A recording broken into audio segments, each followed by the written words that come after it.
Hey, Nate, right in front of you. I wonder if I can just start by asking your reaction to the decision. You didn't seem like you agreed with it. I didn't think for a second that I lost at the end of the fight. I thought I won the fight at least 3 rounds to 2, except for judging by rounds. And I think that he did a lot of running away that in the old days or in a real fight, I think you get pointed for. In boxing, you would get pointed for. So I think they should have took points from him from running. And I think if I wasn't bringing the action, it would have been less of a fight. So I didn't think that, for sure, I didn't think I lost for a second until it was over. I mean, until they said so. In the first 2 rounds, he was having some success with his with the kicks and then striking with you. What was causing you trouble with that?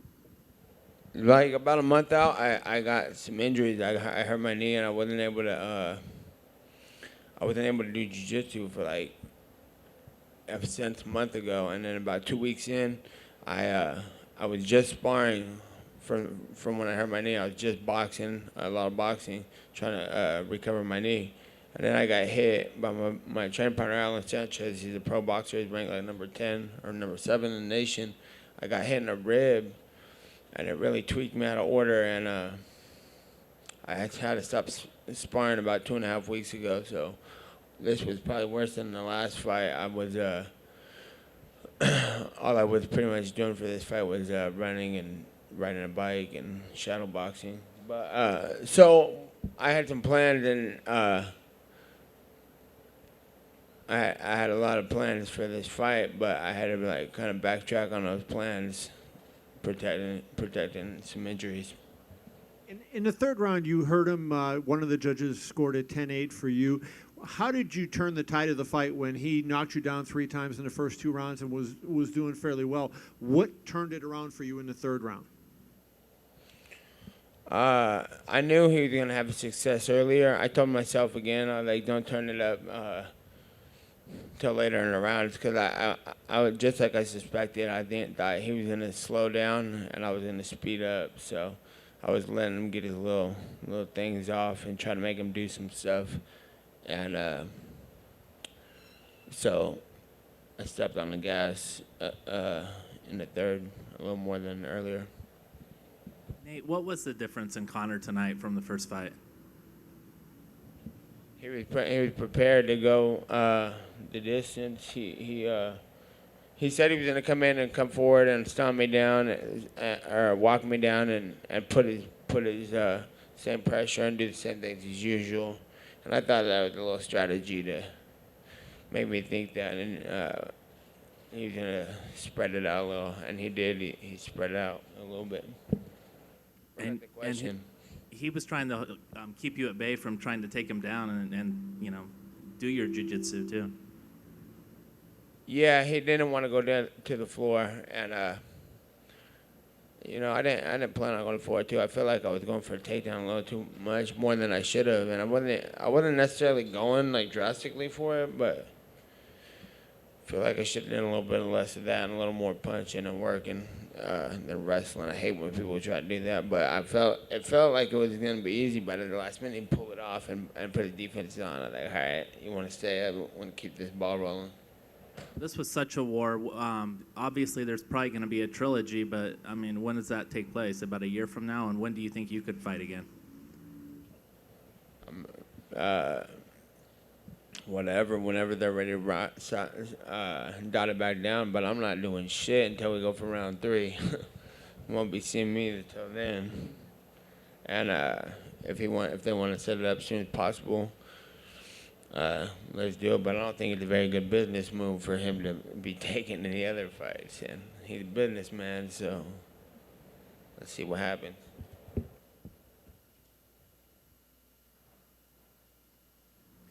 Nate, both of you are obviously interested in doing this again, but Conor was clear that he wanted you to come down to 155 for a third time. What are your thoughts about doing that? I've been a lightweight the whole time. I think I walked into the cage tonight at probably 177, 76, 75 probably. Fuck, maybe lighter. I believe that, yeah, hell yeah. That's why I wanted this fight at, so I could have a six-pack. You know you want to be in a picture with a six-pack. So if he wants it at 155, you're down for that too. That's what you're saying, right? Yeah, either or. Let me ask you about his takedown defense, because you got a takedown on him at near the end of the fight, but he was able to defend some other ones, and that's been kind of an open criticism about him, or maybe an unanswered question. From your grappling background, how did you gauge his takedown defense against what you were trying to accomplish? I wasn't really pushing too hard for the takedown, you know. I was just in a position to not. I don't want Jake and Gilbert watching me like, why don't you dip this guy when you had the chance? But, you know, so I was giving a little attempts. But I don't sit there and work on the takedown that hard, because I usually go with the path of least resistance, you know. I mean, when we're here to we're here to go on a run, or we're here to lift weights, you know. I'm here for throw some punches rather than try to get in a wrestling match. Just one more, if I could. In the third round, of course, that was the 10-8 round one judge gave you on the scorecards. That also seemed to be where Conor's energy level and the power in his punches really dipped. I mean, from your read inside the cage, was that your gauge of it as well, that the starch had gone out of his punches at that point? No, I think I just got warmed up, too. And usually about that time, he died out the last time, and I picked up. So I was on and off the gas a little bit more after that mark, I think. You're talking like the second round, right? About the Into the second. and the second, middle yeah. second on. Yeah, probably about there. I started stepping on it a little harder. Nate, congratulations on a great fight. Obviously, you know, you always put on memorable fights, and people have been talking about the fact that you're finally getting paid, you're finally getting your due. Even though you lost tonight, how good does that make you feel to be getting what you believe you've deserved for such a long time? Still not enough. Well, I mean, if you were to do this again, I would believe you'd make even more then. Would you say you needed to make the same amount as Conor? I know this isn't just about the money, but... It's always going to be more than that. Always more and more. It's never going to be enough. Look at my face. You know what I'm saying? And I'm okay. Like, you know what I'm saying? Some people got this face and they're all in the back crying somewhere probably, you know? It's always going to be more. And until people start saying that and represent for that, I don't even know what you're doing this for. And if you don't think like that, you don't work hard enough. You know what I'm saying? So it's like, if I put it on the line, I could either have been here or I could have been, you know what I'm saying, a retired fighter coaching new fighters, you know? So I think getting in here fighting is a good cause for causing a scene and spitting out what I feel I deserve. And if you're not spitting what you feel you deserve, if you're okay with it, then you don't work hard enough. And that's where I'm at, and that's why they're where they're at, anybody. And in terms of your injuries, obviously, you mentioned the ones that you had before the fight. We know that Conor's shin is very bad right now. Other than, you know, what you just mentioned here with your face, are you feeling okay though? I mean, are you very badly hurt at all? Hello, this thing on? Yeah, I think he's going to the hospital, I think, and then I'm going to an after party. So. I'm going to after party at Light. Come through. It's all good. And my brother's gonna be there too. They let him in there. That's cool. Yeah, that's why I'm going. Keep the money. Thanks for letting my brother in.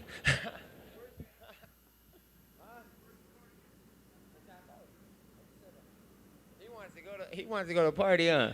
This motherfucker's ready.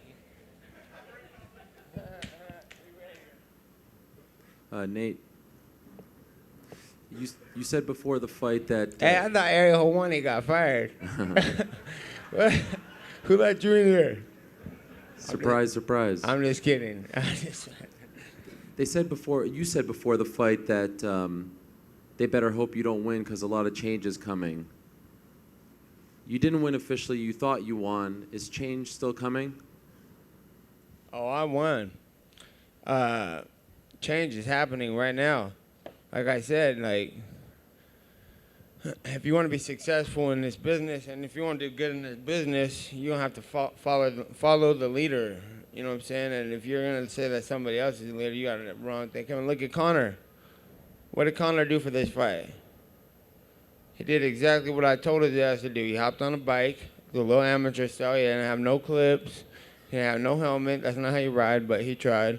And he hired all top 10 people to come in from wherever. I don't know where them gimpy ass boxers he had came from. And then that jiu-jitsu coach he's got, I'm gonna get that motherfucker, man. That guy's on my hit list. This is America, and he's over there representing with them. And then he wants to try to look up at a press conference like he's hard. That's the reason that fool all got rushed at the press conference too, is because they rolled in making it seem like we're the hardest shit in town. But I had too many people, riders with me already.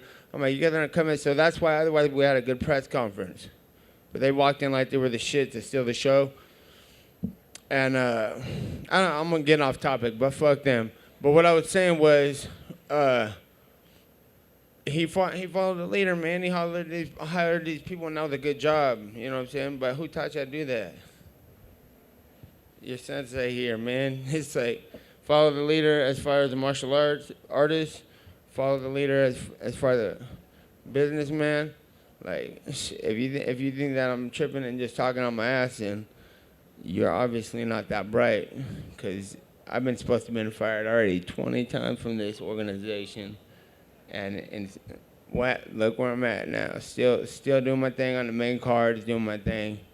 And I just hope Ariel Helwani don't get kicked out again, man. You know what I'm saying? Thank you. Just another question for you, Nate. Just to be clear, no single fight out there other than Conor next that you're interested in. You will wait as long as possible. You will not fight again? It's not that I'm waiting, but I don't need to do nothing. Okay. And what exactly are you, just for the record, smoking? This is True. It's True, the True company. It's a CBD. It helps with healing process and inflammation and stuff like that. So you want to get these for before, after the fights, training, and make your life a better place. And then one last one. CBD oil, if you don't know what that is. A big part of this story has been which team is better, and unfortunately, Chris lost to Artem earlier. What were your thoughts on how that fight played out? I think it was his first fight in UFC. This is a huge show. He went in there and fought a guy who's been won the Ultimate Fighter, or second place in Ultimate Fighter, and has 20, 30 fights, and he's 30 years old or some shit. So he grew up, and this is the beginning of his career. And I see a lot of me and my brother and like people like that I saw train hard out of the guy. So I think this is just a start for him, and I think he's gonna be more comfortable next time.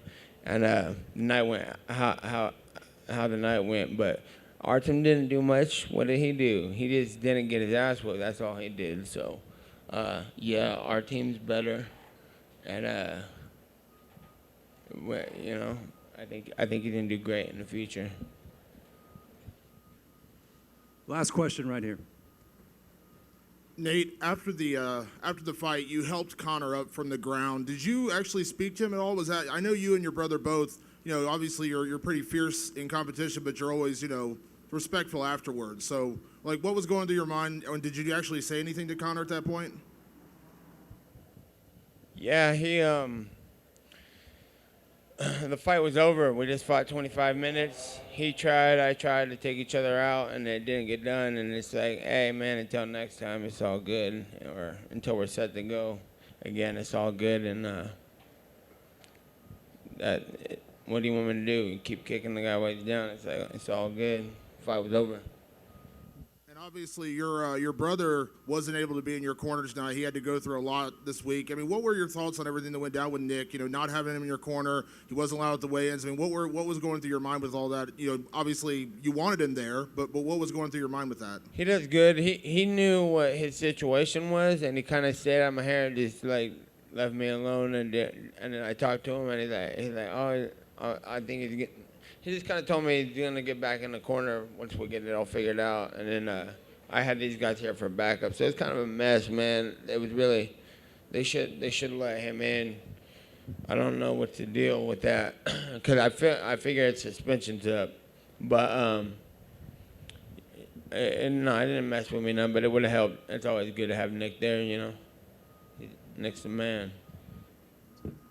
Thanks, Nate. Thanks, everyone. What happened? Yeah, they won. Yeah, I just thought they were. I thought they were. They just wanted the fight to happen. It was all good. That wasn't necessary. When I was waiting for him to say go, so it was all good.